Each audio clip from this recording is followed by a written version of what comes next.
Hello guys, I am Chirag Chavla and today I am going to discuss the Python script for the face mask detection.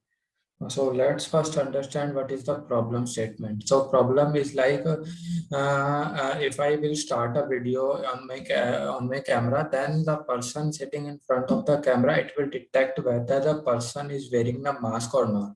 Okay, so this is a basic problem and we are going to solve this problem. Okay, so we are basically using the technology like deep learning along with that PyTorch and OpenCV. So before continue this video, you should have the prior knowledge of some deep learning concepts as well as of the PyTorch. Okay, so let's first divide this problem into the two tasks. So first we will generate a model for the face mask detection. Like given an image, it will detect whether the person in the image is having a mask, is wearing a mask or not. Okay, so first we will build a model and train the model using some data set, and then we will apply this model on a video stream data, which is our second task. Okay, so first I will explain you how we can train our model. Okay, so I will go step by step. If you will have any doubt, you can let me know and I will try to answer it. Okay, so I will go down. So this is our data set. First, let me go through the data set. So this is our data set consisting of 92,000 of images approximately. So this is the face image data set and this is the face mask data set. Okay, so this data set consists of approximately 90,000 of images of face data set and 2,000 of images of face mask data set. So this data set is biased data set. So I am trying to sample the data set first. So I have unzipped the data, which is I have unzipped the data. Okay, so yeah, here is the processing of our data set. So first we are reading the face data set. And in order to make the data set biased, we are just undersampling the data set. Like we are not using the 90,000 images from the face data set. We are only using the 2,000 approximately images for the face data set, which is approximately equals to the number of images in the mask face data set.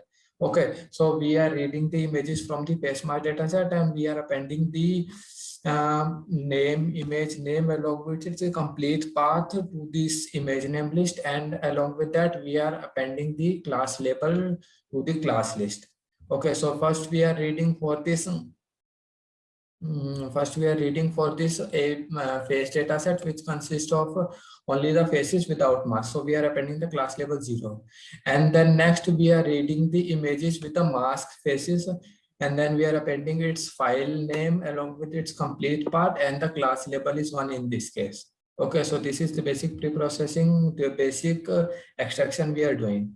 After that, what we are doing is like get item. This get item function will return the image and its corresponding label for the given particular index. So if you will pass the index, first it will try to find out the complete path of the image from this index. Then what we'll do, it try to open the image and convert it into the RGB. Okay, so this will return the PIL image. And then we are using the transform function, which is used to convert this PIL image into a tensor. Okay, so let me show you the transformer. So this transform, what it will do, it will first resize the image into 100 into 100 pixel. Then it will convert the PIL into the tensor form, and then it will try to normalize the image. These three steps are performing in this transform. Okay, so after we got the PIL image, we will pass this image into the transform function, which will give us the tensor of 3 into 100 into 100. Now, why 3 into 100 into 100? Okay, so every image is having the 3 channels. So first for like RGB. So one channel for red, one channel for green, and one channel for blue. And for each channel, we are having the 100 into 100 pixel because we have put it in the condition to resize the image into 100 into 100 pixel. So the overall image shape will become 3 into 100 into 100. Okay, so this will get, from this transform we will get the image, and from this class list, if you pass the index, we will get the label. So we will return the image and label. Okay, so from this we can get the image and label. Here we are creating the instance of mass dataset class, and we can see the length of the dataset is 4431, like approximately 2000 images for the mass dataset and approximately 2000 images for no mass dataset. And if we will try to fetch the image for the instance like 100, so it will return the image and label. So if we will print, we have printed the image, shape and label. So you can see the shape, as I have already told you that the shape is 3 into 100 into 100, and the label is 0 as the person is not wearing mask, so the label is 0. Okay, so now we have loaded our data set into this instance like data set. So first we need to split our data set into the train and test, so that we can train our model into the train data set. And in order to evaluate the performance, we can use the validation data set or test data set. So we are using the ratio of 80-20. So for 80% of data will be trained data set and 20% of data will be tested data set. So we are using the random split function of the PyTorch, which will take the data set as an input and the dimensions like the number, how many number of instances and how many number of instances in the validation side should have, and then it will resample the data and convert it into the single data set into the two trained data set and validation data set. So we have split the data up till now. We have split it a complete data set into the training data set as well as validation data set. Okay. Now we are using the data loader. So what is the basic use of data loader? So data loader will enable us to load the data in form of batches. Later, when we were training our model, we will pass the complete batch, not a single image. We will pass a batch of 16 or 32, depends on the model. We will pass the batch. So data loader will enable us to give us the batches of the images. So we have defined the batch size to be 32, and we will pass the trained data set. And batch size and drop last is equal to true, which will drop the last batch because the size might not be the 32. Okay, so it will return the batches. It will return the images in form of batches. Like the first instance will contains, so I have printed this. This is the first instance. Okay, so first instance consists of 32 images, where each image consists of 3 into 100 into 100 shape. And it is also returning the labels, which is of 32 size, because every label is just a single value. Okay, so 32 batch size, it will return a 32 size of vector. Okay, so till now we have loaded our data set. We have used a data loader to load the data set. Now we are ready to with our data set, and we can pass this data set to our model to learn.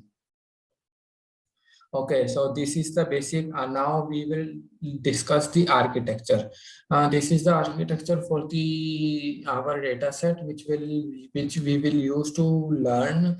Okay, so this, as you can see, this data set is consisting of the convolution layer of the CNN and max pooling layer, and we are using 5 times these two layers. Okay, so at last, so initially, as you can see, the image is you can see the image is having the dimension of 32 into 100 into 100, and this first dimension is the batch size, and then this second dimension is the channel, and this third and fourth dimension is the number of pixels like height and width. Okay, so we will pass on our data set into these 5 layers like convolution one, width and max pooling one, and later on we will get this image dimension of 16 into 512 into 1 into 1, and then we will apply a single linear layer which will convert this 512 dimension into the 2. So as you I'll tell you how it is doing. So like what? Like this, we are passing our images. First, I will pass this image into the convolution layer. Then I will pass the image into the ReLU, then max pooling, and I will repeatedly do these steps. Okay, so at last, after the convolution and max pooling 5, I will get the output of dimension of 16 into 512 into 1 into 1. Okay. Then I have performed this view operation, which will just flatten out this 512 into 1 into 1. So I do not want 3D data here because it consists of 512 values. So I just want a 1D data. So I will just flatten out using the view method of the PyTorch, which will return me the output of shape 16 into 512. Okay, and the linear layer will take the 512 size of input, and it will generate the output of size 2. So okay, then at last I have passed our data into the linear layer, which will take the input as 16 into 512, and it will give the output of 16 into 2 dimension. Okay, then I am using the softmax function. So softmax function is basically used to convert into the probabilities. Okay, so these 16 into 2, what this 16 into 2 means? Like we have 16 images in our data set. Okay, so this should be the batch size. If batch size 32, it is 32, batch size 16, it is 16. So for each image, it is giving 2 outputs. So each output corresponds to some, is because we have 2 classes. So each output corresponds to the 2 values. So first value gives what is the probability of belonging to the class 0, and second value represent what is the probability of belonging to class 1. Okay, so we have batch size number of images for each batch, and for each image it is giving to output for 2 probabilities, and whichever the probability is higher, we will try to allocate this particular class label, respective class label. If the 0th probability is high, we will allot the 0 class label, and if the 1th probability is high, we will allot the 1th class label. Okay, so softmax is used to convert the values into the probabilities, like the sum of all the values is 1 here. Okay, so we have applied the softmax function, and then we have returned the output, which is batch size into 62. Okay, so this is our accuracy function, which will take the output given by our model and the labels, which are the correct labels, as an input, and it will try to find the accuracy. So how it is doing? First, it is using the torch max function. So first it will take the output. The output is batch size into 2. So it will try to find out for each image. It will try to find out from these 2 values, like it is applying in the dimension 1. So dimension 1 is having 2 values. So from these 2 values, whichever the values maximum, and it will return the maximum value in the first place, and the second place it will return the index, like 0th index value is maximum or the 1th index value is maximum. So it will return the index. Okay, so we just want to the index, because this index is our class label. Okay, so we just need this index. So we are storing all the indexes into the predicts. Okay, and labels are our lecture class labels. So once we got the predicted labels, then we will try to compare, like if the predicted label is equals to the actual label, then it will if it is actually equal, then it will corresponds to 1. But if it is not equal, if the condition is false, then it will give 0. So we will sum of all the ones, like when it will be 1, it will be 1 when the labels are equal, when the labels are same. Okay, so from this torch.sum, we will get all the sum, or you can say all the number of instances which are having the same label as of the actual label. Okay, and then we will divide the total length of the predicts, like what are of the total length. Okay, so this will return our actual class label. This will return the number of class labels which are correctly classified or correctly predicted. Then we have divided it in with the length. What is the total length of the data set? Okay, so this is how we have calculated the accuracy. Now we have defined our model, and we have defined our accuracy function. So till now we have built our model, we have loaded our data set. So what we have to do now is we have to pass our data set into the model, and we want our model to generate the captions. And then from these captions we will generate the loss, and we will backtrack the loss. So this is how we are doing. So first we have created an instance of our model. Okay, and we are using here the cross entropy loss, which is passing we are passing the reference of cross entropy loss into the criteria, and we are using the optimizer, which is used to backtrack. Like there are multiple optimizers like SGD, ADAM, RMS prop. So we are using the ADAM optimizer in here, and we are passing the parameter that we need to learn. So we need to learn the parameters of the CNN class. So we are passing these parameters and we are passing the learning rate, which is 10 raised to power minus 5. Okay, so you can try this learning rate. You can try this learning rate like 10 raised to power minus 3, minus 4, minus 5, and whichever suits you, you can just take this model. Okay. So for each epoch, so we are running our model for the 10 epochs. So for each epoch, what we are doing, we are loading our data set. We are loading all the batches one by one. So for images, common labels in train loader, and then we are loading. So optimizer, we are doing optimizer.zero grade. So what this optimizer.zero grade is will do, like for the previous batch, we have computed some of the gradients. So this will just put the zero in the gradient so that we will not pass on the gradients which are calculated for the previous batch. Okay, so this will make all the gradients to be zero. And next we are passing the images and labels to the current device in which our model is present. Okay, then we just simply have passed. Okay, then we just simply have passed our images into our model and we will get the output. Okay, so we have passed the output which we have got through our model, and we have passed the actual labels into the loss function. So this loss function will compute the loss because it has actual labels and it has our predicted labels. So it will compute the loss, and we have appended the loss into our list so that we can just plot a graph. Okay, so then we have loss dot backward. So what this loss dot backward will do, it will compute. So given the loss, it will compute the gradients. Okay, and then optimizer dot step. What is this optimizer step will do? This will just update. This will just pass the back propagate our gradients to the previous layers like one by one, and update the weights correspondingly. Like, okay, so this optimizer will this optimizer dot step will just backtrack the our gradient and update the weights.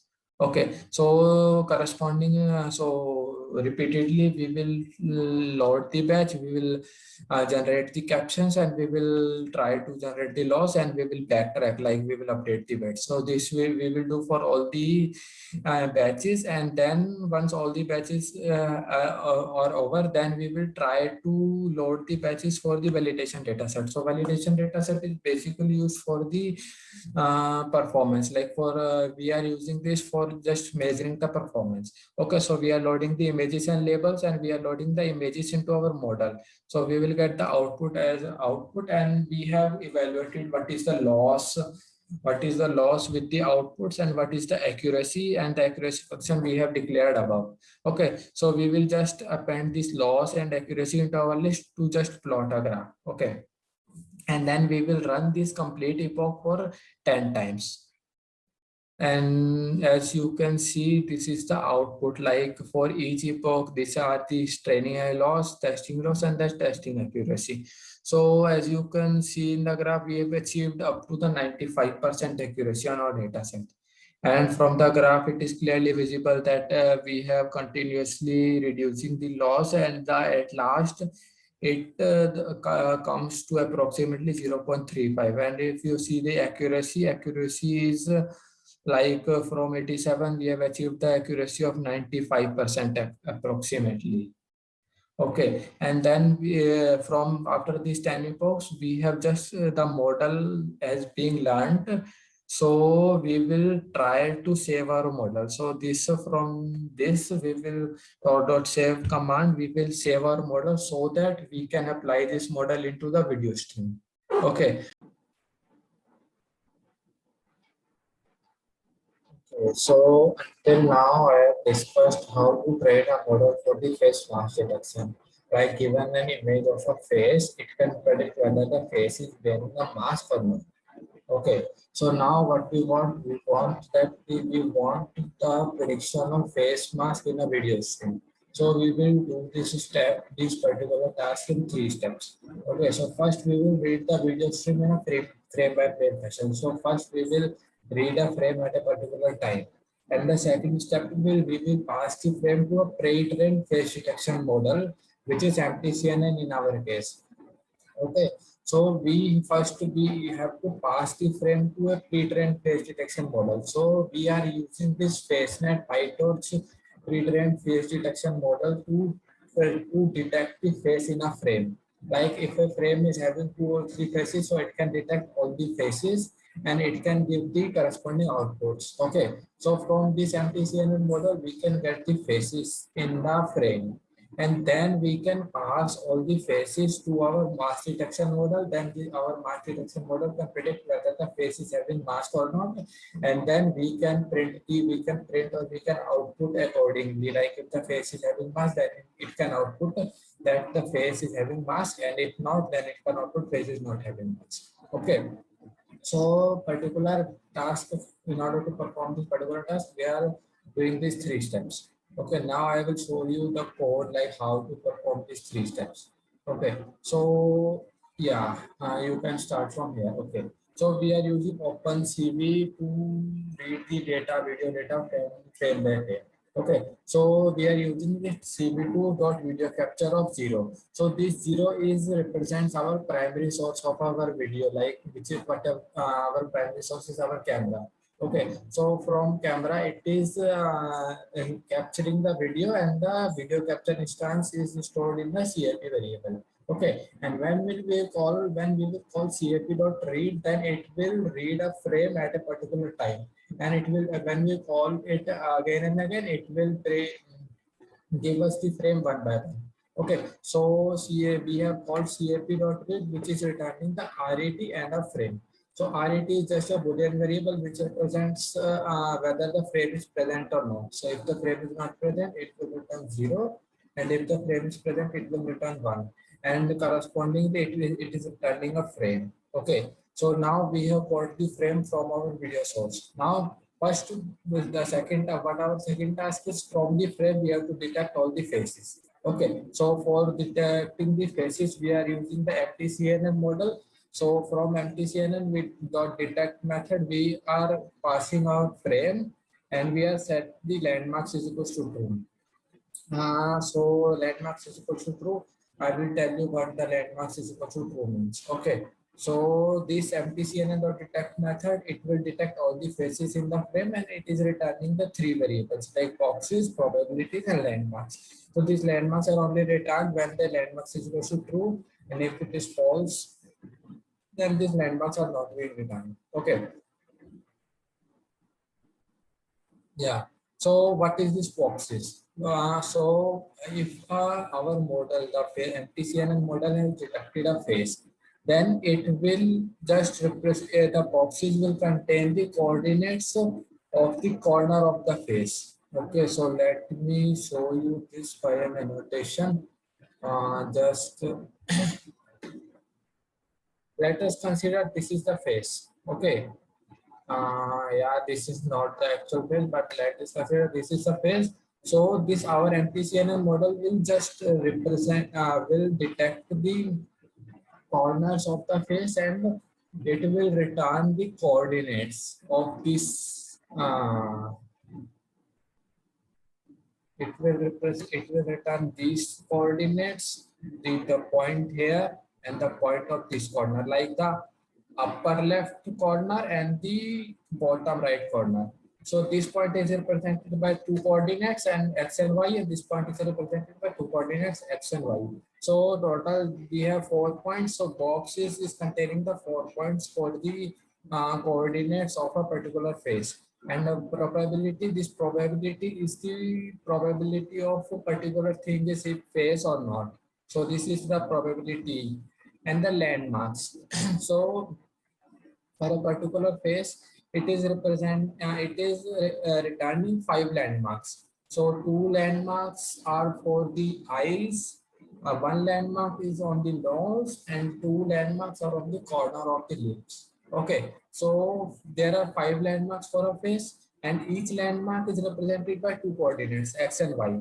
Okay, so in total it is returning 5 landmarks, and each landmark is having 2 points. Okay, so you got it, how all the values are returned by this MTCNN or detect module. Okay, so now we have got all these parameters. Now we will pass this parameter to draw a rectangle over the face. We will draw the landmarks that are returned, and we will also draw the text whether the face is having mask or not. Okay, so this all drawing on the frame we are doing this in the draw function. So let's first see the draw function. Okay, so in draw. So this is first we are iterating over all the faces. Okay, so if the frame is having two or more or multiple faces, then this iteration will iterate over the faces one at a time. Okay, so it will cover one face at a time, and it is if the frame is having five faces, then it will iterate over the five times. Okay, and then first for a particular face, it will draw a rectangle. Like we are passing the frame, we are passing the coordinates of a rectangle, and we are passing the color. The color is in the format of BGR. So BGR, so it will return a rectangle of a blue color, and the thickness of the border of the rectangle is 2. So we have drawn the rectangle over the face. Okay. Then next we have drawn the rectangles, not the rectangle, the landmarks. So as I have told you that the landmarks, we have 5 landmarks, and for each landmark we have 2 coordinates. Okay. So first we have drawing the first landmark, then second landmark, then third landmark. So as well as we are drawing the 5 landmarks. Okay, so we are passing simply the frame, the coordinates of the landmarks, the radius of the circle that we are drawing. Okay, the color. So BGR, so it will print in the red color, and this is the thickness. So thickness, if it is -1, then it will completely fill the circle. It will not just draw the boundaries. Okay. So now we have drawn the rectangle over the face. We have drawn the landmarks over the face. Now our last task is to pass the frames to our model and detect whether the face is having mask or not. So first what we are doing, we are converting the BGR frame into the RGB, because as you have seen, our face mask detection model is trained on the RGB images. So we also want to RGB images to test the model. So we are converting the BGR into RGB images. Yeah. So our next task is to detect whether the frame is having the face is having a mask or not. So first we have to extract the face from the frame. Okay. So what we are doing, we know the coordinates of like we know that there are 4 coordinates, for the 2 coordinates for the upper right and 2 coordinates from the bottom, for 2 coordinates for the upper left, and the 2 coordinates for the bottom right. Okay, so we will pass these coordinates to extract only the face data from the entire frame. So we are passing this data. So for the x-axis, for the y-axis, and for the third axis, which is the channel that we do not want to extract some channels, so we want all the 3 channels. So we are passing nothing. So we will get all the channels. Okay. So from here, the face frame will contain only the data of the face. Okay. Now we are passing this face frame data transform. So as you have seen in the previous class, we have transformed our data to get a particular shape. So we also want the same type of preprocessing here. So here we are also using the same kind of preprocessing, except that we are using the self.to to transforms.to-pil image, because the here in our case the the face frame, it is of type and numpy array. So we want our numpy array first to convert it to the PIL image, then it can do the same amount of preprocessing which we have done in our previous case also. So we will done the preprocessing and we will transform the image. Now after the transformation, we are getting the tensor of size 3 into 100 into 100. Okay. Now we want to pass this transform. Now we want to pass this tensor to our model and detect whether the face is having the mask or not. Okay. So first, in order to apply the model, we have to first initialize the model. And as we have saved the model, so we are loading all the parameters of the model using the load statics model. So we have loaded the model weights. Okay. Now we are passing this image into our model. So we have passed this image, so it is returning 1 cross 2 dimension of tensor, and we are then we are finding out what is the maximum value, like the label 0 is having maximum value, label 1 is having the maximum value. So the maximum value will get returned into the predicted variable. Okay, so we have so this predicted variable now contains the actual label. So if the label is 0, then the face is not having mask. If the label is 1, the face is having mask. Now our last task is just to print according to the label. Okay, so first we will print the probability, like what is the probability of getting a mask or not. So we are just printing here, we are just putting the text on the frame, like what is the probability. Then we are checking a condition if the predicted value is equal to 0, which means if the predicted value is equal to 0, which means that the face is not having mask. Then we will print over the frame that the no mask. This is the string that we are printing over the face, over the frame, that the face is not having mask.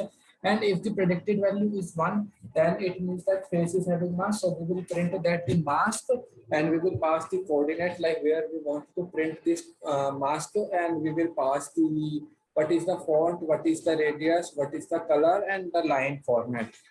Okay, so this is how we are printing the last task, that whether the face is having a mask or not. Okay, now it will return the frame. Okay, so we have drawn the rectangle, we have drawn the landmarks. Okay, and at last we have put we have printed the and at last we have printed whether the frame is having mask or not, and we have printed the corresponding string, no, either no mask or mask. Okay, so yeah, so self-draw will just draw all these three things and on the same frame. Okay, and then we will try to print the frame. So okay, so each time so first of all, each time a frame we will read a frame, we will detect the face, whether the face is having, where we will detect all the faces in the frame. Then we will draw the rectangle, we will draw the rectangle, we will draw the landmarks, and we will draw the class label like mask or no mask. And then this step will keep on, and then we will print, or then we will show the frame using the cv2.iamshow method. And this process will keep on repeating until we press the Q. So this is our breaking condition. So if we will press Q, then this while true loop will get break, and we will come out of the loop. Okay, and at last we are releasing this capture variable, which is holding the instance of video capture. So we are releasing this reference variable, and until now all the frames that it has been detected, so it will destroy all the windows. Okay, so this is the overall functionality of our face mask detection on a video stream. Okay, so let's now demonstrate the live example. So let me run. So first we will create the MPCNN instance. We will pass the MPCNN instance into our face detector model, and we will call this run method. Okay, so this run method will read the data frame by frame, and it will draw the things. Okay, so let me run this. Okay, so as you can see that currently I am not wearing mask, so it is showing that there is no mask. Okay, in the top of the window.